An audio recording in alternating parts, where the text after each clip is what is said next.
So a few things today. One, I'm not wearing makeup because I was supposed to be waiting for a guy to come pick up a dog. We found another stray dog in my neighborhood. And so, sorry, I also need to fix my hair real quick. We found a stray dog in my neighborhood, and she is super sweet. She's really cute. She's a mix between, I know she has German Shepherd in her, but I don't know exactly what else she's mixed with. But I called them yesterday. Hold on. I called the animal shelter yesterday. Not the animal shelter, but the animal control in Long County. And I talked to the guy because I was referred to him, basically. I called the girl that I had taken the pit bull puppies to.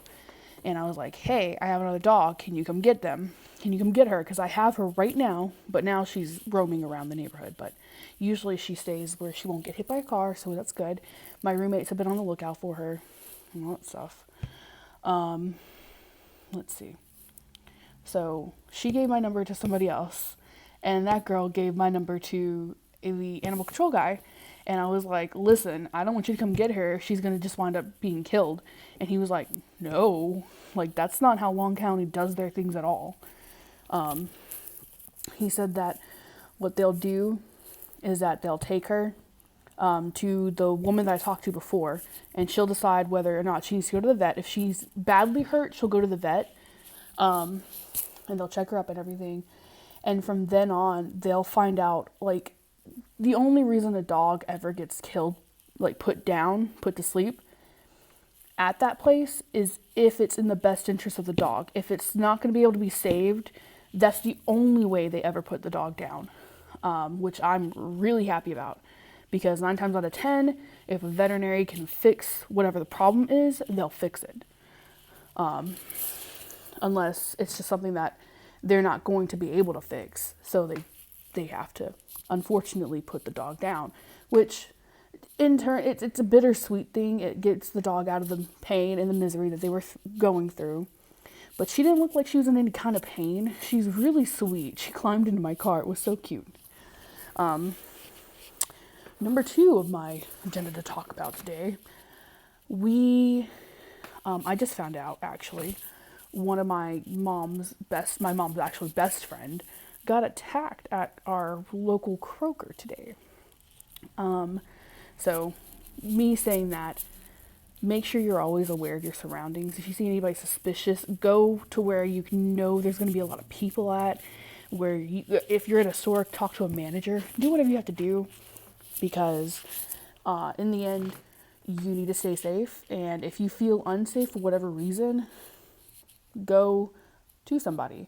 Like, I don't mean,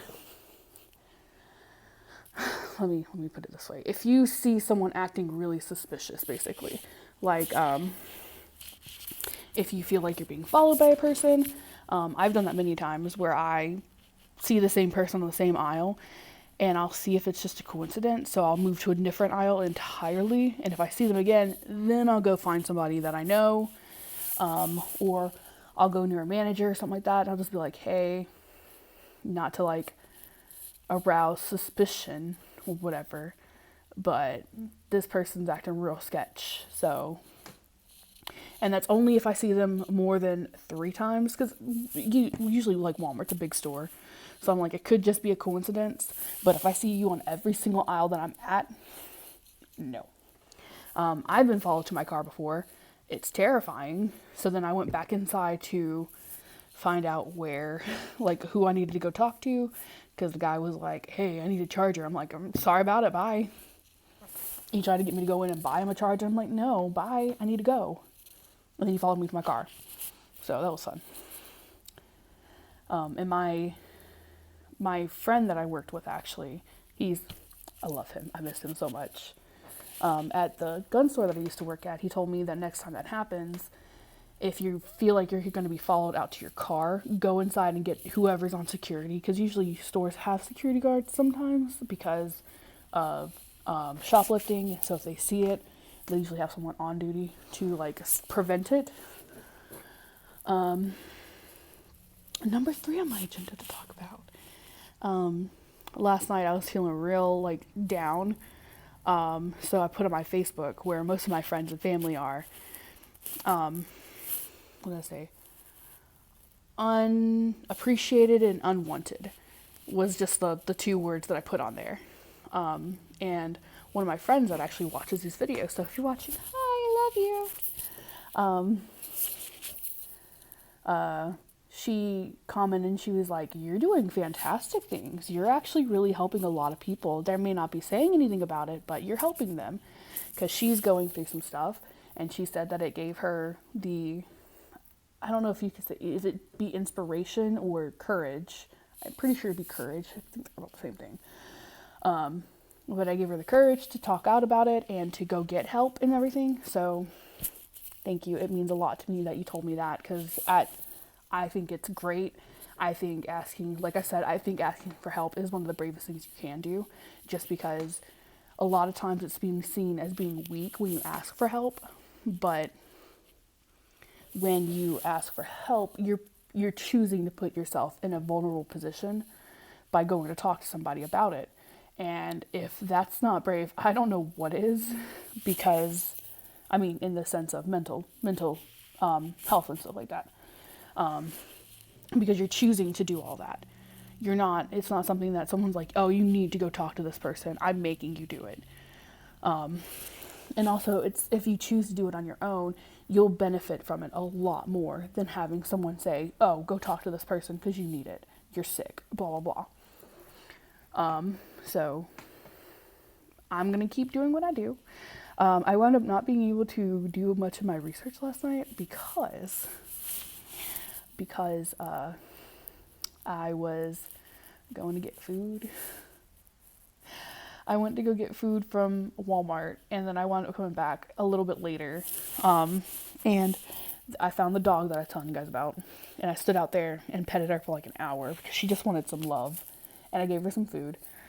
And then after that, she wound up leaving. I couldn't let her come inside. I wish I could have, but I kind of had to like shoo her off the porch, which pained me so much to do.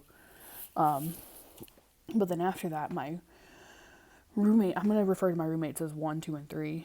So roommate number 1 is the one I went to high school with. Roommate number 2 is going to be his boyfriend. And roommate number 3 is going to be the one that recently moved in. Not recently, but after we had moved in. Roommate number 3. So roommate number 1 came home from work.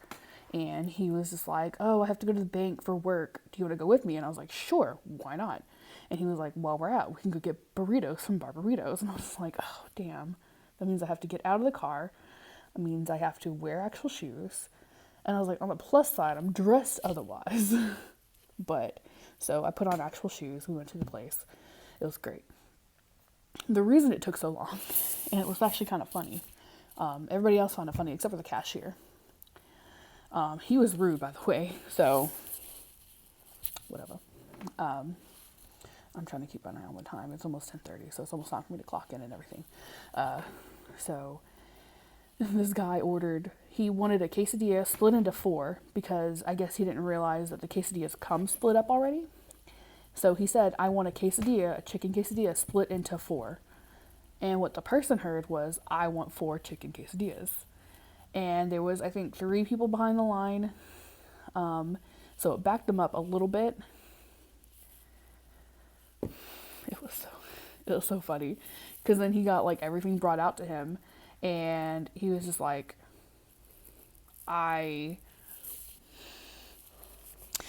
what? And he went up to them and said something about it.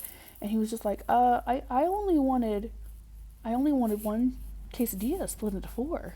I was wondering why it was so expensive. And I was like, oh, honey. So he did that. And the cashier, this is one reason I don't like some people in the customer service area. The cashier was like, no, he said he wanted 4 quesadillas. And he may have said 4, we don't know for sure. I don't know for sure. I was not there. It's not my business. But you're not supposed to sit there and argue with a customer. First of all, He was real chill about it. He wasn't an asshole about it. He was just like, I was wondering if there's any way I could get a refund because I only wanted the one. I'll give you guys the other 3 back. He willingly said that. Normally, if that happens, they just be like, oh, well, I'm keeping it, but I want my money back. Which I understand because you didn't want all of it, but I mean, it's not like they're going to be able to use it again anyway, so. But this guy was just like, no, blah, blah, blah, blah. I'm not going to do that. I'm not going to do this. I'm not going to do this. And I'm just like, you don't really get to make that decision, though. So I would have sent his ass home, honestly. Like, we may be busy, but deuces, peace out, bye, bitch. It's really disrespectful to the customer, to your fellow coworkers, and all this stuff. And then he took that aggravation and it was put towards me and my roommate, number one. And he was just like,